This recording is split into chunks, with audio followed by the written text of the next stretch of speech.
Hello दोस्तों, मैं मोहम्मद हफीज़ और आप देख रहे हैं मेरा YouTube channel study with Mohammad Hafeez.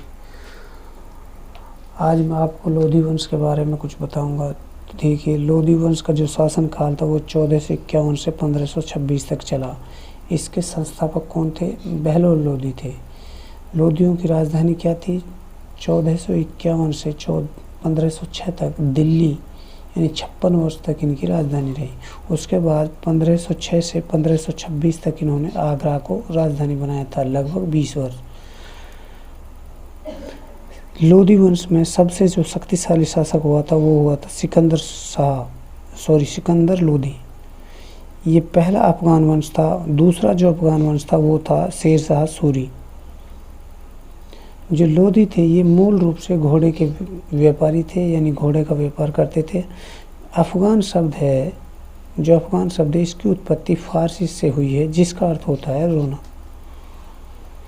Lodhi काल को फारसी इतिहासकारों ने चींटियों एवं टिड्डों के दल कहा है। भारत में अफगान पहले नसरुद्दीन महमूद शाह यानी 1246 से 1260 में सेना के अंदर भर्ती हुए। उसके बाद बलबन ने 1260 से 1260 में 3000 अफगानियों को मेवातियों से लड़ने के लिए सेना में भर्ती किया। मोहम्मद बिन तुगलक के काल में ये शक्ति संपन्न हो गए थे और इन्होंने विद्रोह कर दिया था। इसलिए मोहम्मद बिन तुगलक ने आदेश दिया कि सारे अफगानियों को बंदी बनाया जाए। ठीक है। उसके बाद फिरोज ने क्या कहा? फिरोज ने एक अफगान को बिहार का सूबेदार बना दिया और दोआब का फौजदार भी बना दिया। दौलत लोधी जो 1412 से 1414 में दिल्ली पर शासन किया। खिजिर खां के शासन काल में यानी 1414 से 1421 में सूर, नोहानी, नियाजी, लोधी आदि अफगान भारत आए थे।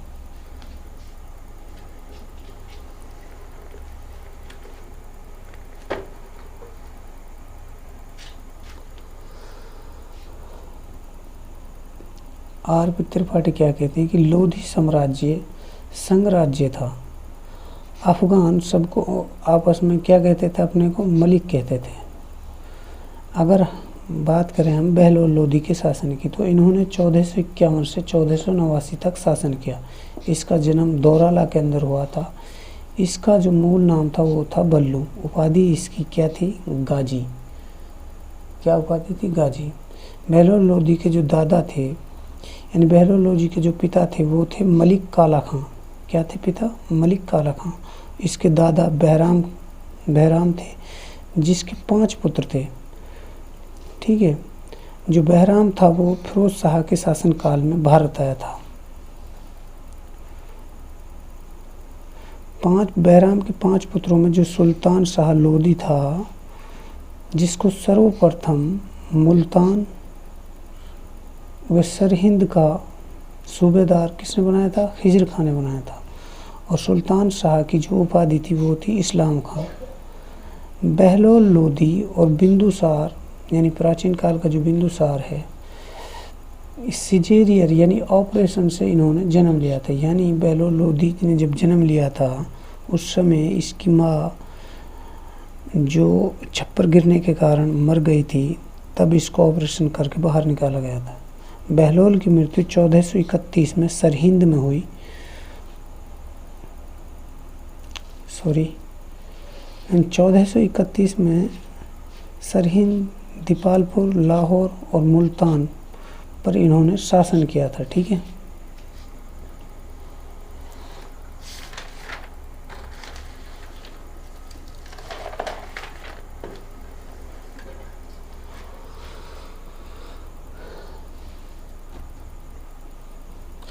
दिल्ली सल्तनत में सबसे लंबा कार्यकाल जो रहा वो बहलोल लोधी का रहा, 38 साल। कितना? 38 वर्ष। इसका 2 बार राज्याभिषेक हुआ था। किसका? बहलोल लोधी का। फिरोज शाह तुगलक, बहलोल लोधी, इब्राहिम लोधी, शेर शाह सूरी, औरंगजेब और शिवाजी, इन सब का 2 बार राज्याभिषेक हुआ था। तारीख़ दाऊदी के राइटर अब्दुल्ला क्या कहते हैं कि ये कभी भी अपने सरदारों के साथ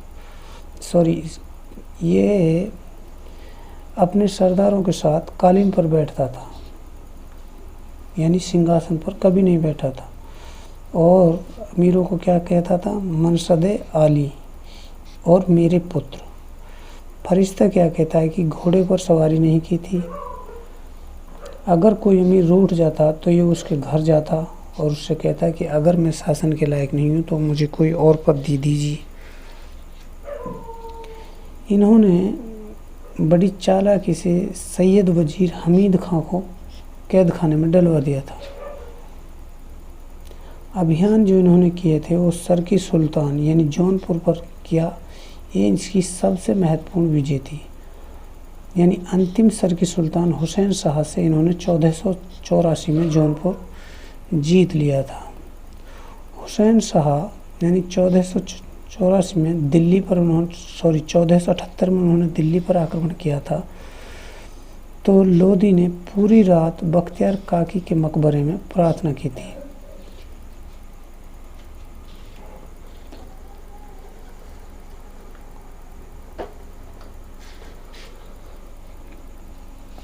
बहलोल लोदी का पुत्र था मुबारक शाह और वो जौनपुर का शासक था। ठीक है, बहलोल लोदी ने अंतिम यानी ग्वालियर पर आक्रमण किया था, अंतिम आक्रमण। और वहाँ का शासक कौन था, कीर्ति सिंह, जिसको इन्होंने क्या उपाधि दी, राय करण की पहचान की जाती। ठीक है, कीर्ति सिंह इसके लिए 80 लाख टंका दिया तो इन्होंने मान्यता प्रदान कर दी उसके लिए, यानी आप ग्वालियर के बादशाह रहिए। महमूद सरकी यानी शमशाबाद, महमूद सरकी से इन्होंने शमशाबाद जीत लिया और कीर्ति सिंह को वहाँ का सूबेदार बना दिया था। जलाली शहर के समीप मीलावली में इसकी 1489 में मृत्यु हो गई। किसकी, बहलोल लोदी की। इन्होंने बहलोली सिक्का चलाया जो अकबर के समय तक उत्तर भारत का विनिमय का एक साधन रहा। बहलोल लोदी अपना कोई अंगरक्षक नहीं रखता था, जबकि सिकंदर रात के समय में अंगरक्षक रखता था। इन्होंने उलेमा को यह कहकर बंद कर दिया कि हम सभी खुदा के बंदे हैं। ग्वालियर में बहलोल लोदी ने कीर्ति सिंह को, सिकंदर लोदी को मानसिंह यानी जो समकालीन शासक थे, यानी बहलोल लोदी के समय कौन था, कीर्ति सिंह ग्वालियर का शासक, और सिकंदर शाह के समय, सिकंदर लोदी के समय मानसिंह, और इब्राहिम लोदी के समय कौन था, मानसिंह का पुत्र विक्रमादित्य था।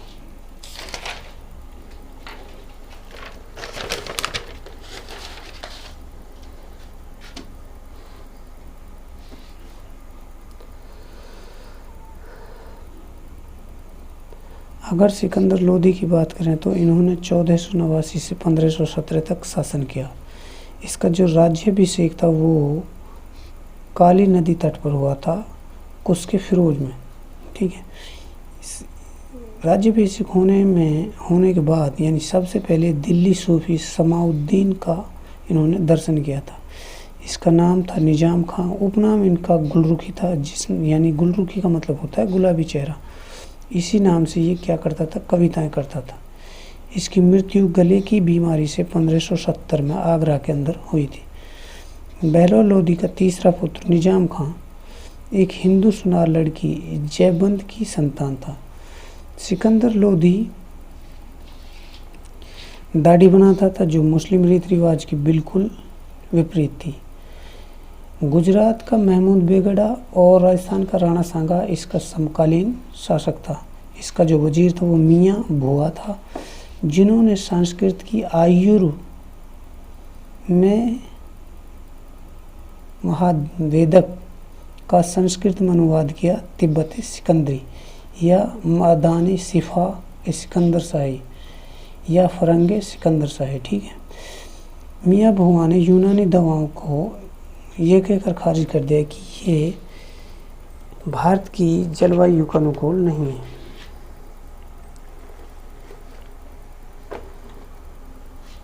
सिकंदर लोदी के अभियान, इन्होंने अपने भाई जौनपुर शासक मुबारक शाह को हराया, यानी जो जौनपुर का शासक था इसका भाई मुबारक शाह, उसको हराया। हिंदू जमींदारों ने जौनपुर के अंदर जुगा के नेतृत्व में विद्रोह कर दिया, जिसको इन्होंने दबा दिया था। बिहार और तिरहुत को इन्होंने जीत लिया। उसके बाद इन्होंने चंदेरी, धौलपुर, नागौर को भी जीता था। सर्वप्रथम 1504 में धौलपुर शासक विनायक देव को हराया। इसके बाद 1507 में अवंतगढ़ किले को, ठीक है, उसके बाद इन्होंने नवरत्न जीता। अवंतगढ़ किले में स्त्रियों ने जौहर किया था, परंतु ये बंगाल व ग्वालियर को कभी नहीं जीत सका। ग्वालियर में तोमर वंशी शासक मानसिंह को सिकंदर ने इसे खिलवत भेजा था और इस पर राजस्व अवश्य वसूल लेता था, यानी किससे? मानसिंह से राजस्व वसूल लेता था। बंगाल का जो शासक था अलाउद्दीन हुसैन शाह, इससे इन्होंने समान पक्ष पर संधि की थी। आज अगर राजनीतिक सुधारों की बात करें तो तुर्की राजत्व से प्रभावित था। ये ऊंचे सिंहासन पर बैठता था। तुलादान इन्होंने शुरू किया था। राजस्थान में बादलगढ़ किला इन्होंने बनवाया। उसके बाद इन्होंने 1504 में आगरा की स्थापना की और 1506 में आगरा को राजधानी बनाया। इसके गुप्तचर में कहते हैं कि भूत प्रेत रहते थे।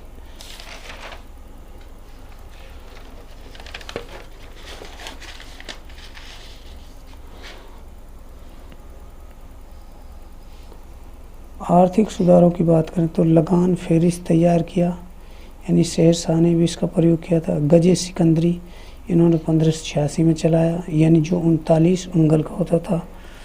1586 में ही अकबर ने एक गजे इलाही चलाया, जो गजे सिकंदरी था 39 उंगल का, और 1586 में जो अकबर ने गजे सिकंदरी चलाया वो 41 उंगल का था, यानी जो इनका अनुपात था 39:41 था। ठीक है।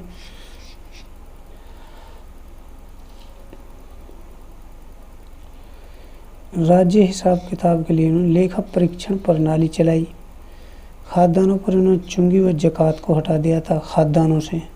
सिकंदर लोदी ने तांबे का टंका चलाया था। धार्मिक नीति थी जो इसकी वो उदार नहीं थी।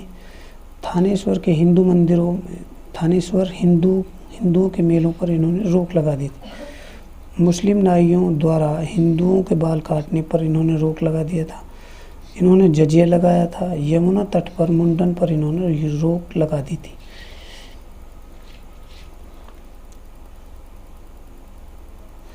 इसने स्वयं ने एक बार दाढ़ी और रोजे नहीं रखा था, तो इसने इस पर बहुत धन बांटा था। इन्होंने कहा था कि सिया कभी ताजे नहीं निकाल सकते। इन्होंने बोथन का वध किया था। ठीक है। स्त्रियों को मज़ारों पर जाने से रोका। सूफी सालार मसूद गाजी के उत्सव पर भी इन्होंने पाबंदी लगा दी थी। नागरकोट के मंदिरों को इन्होंने तोड़ा। रिज़कुल्लाह मुस्ताकी क्या कहते हैं कि उलेमाओं यानी अब्दुल्ला अजोदनी सिकंदर लोदी को रोका और कुरुक्षेत्र के मंदिर व तालाबों को, शीतल माता देवी मंदिर में इन्होंने क्या पूजा बंद करवा दी थी, जो कि पहली बार हुआ था। जो शीतल माता देवी मंदिर था इसमें इन्होंने पूजा को बंद करवा दिया था।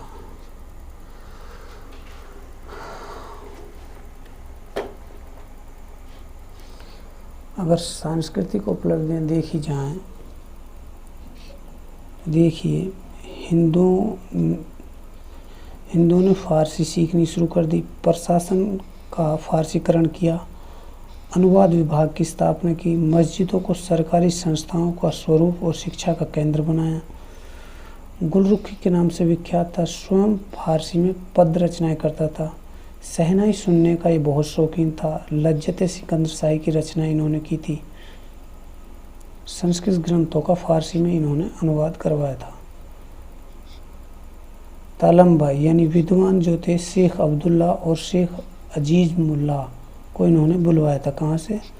तालम्बा से। किसको? शेख अब्दुल्ला और शेख अजीजुल्लाह को बुलवाया था।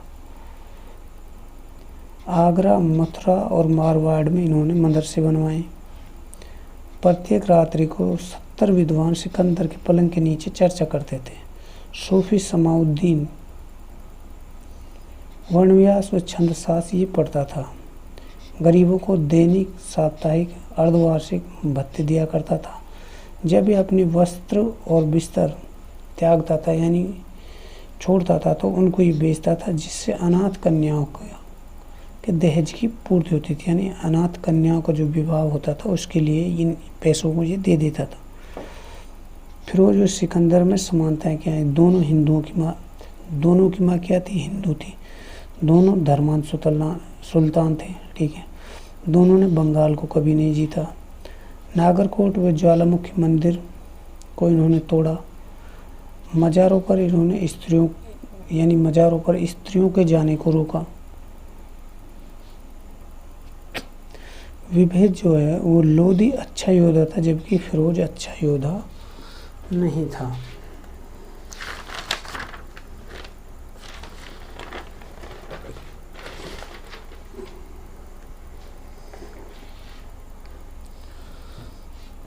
अगर इब्राहिम लोदी की बात करें हम तो इब्राहिम लोदी ने 1517 से 1526 तक शासन किया। इसका 2 बार राज्याभिषेक हुआ था। आगरा में सुल्तान बना। अंतिम सुल्तान था किसका? लोदी वंश का। इसका छोटा भाई कौन था? जलाल खां था, जो जौनपुर गद्दी पर बैठा था। और विक्रमादित्य से इन्होंने ग्वालियर जीत लिया था। जिसको विजय करने के लिए इन्होंने किसको भेजा? आजम हुमायूं शेरवानी खां को भेजा था। इब्राहिम ने किला हाथ में ले लिया किसका? ग्वालियर का। और शमशाबाद की जागीर उसे दे दी। ठीक है, ये कहता था कि राजा का अपना कोई सगा संबंधी नहीं होता। भू राजस्व का ये 1/4 लेता था। दावा करता था कि जीवन यापन हेतु वस्तु सस्ती थी। तारीख खाने जहानी यानी अफगानों का इतिहास नियामतुल्लाह क्या कहते हैं कि युद्ध में मरने वाला ये एकमात्र सुल्तान था। पानीपत में जब बाबर से इसकी 1526 में मुठभेड़ हुई तो क्या हुआ था? ये युद्ध करते हुए मारा गया था। तो बाबर ने इसको ईंटों से एक मकबरा बनवाया पानीपत के अंदर और उसमें इसको दफनाया था। बाबर इसके बारे में क्या कहता था कि ये अनपरखा सूरमा था, कंजूस था, ज़्यादा फिक्र अपने खजाना भरने की करता था। यानी ज़्यादा फिक्र ये अपने खजाने भरने की करता था।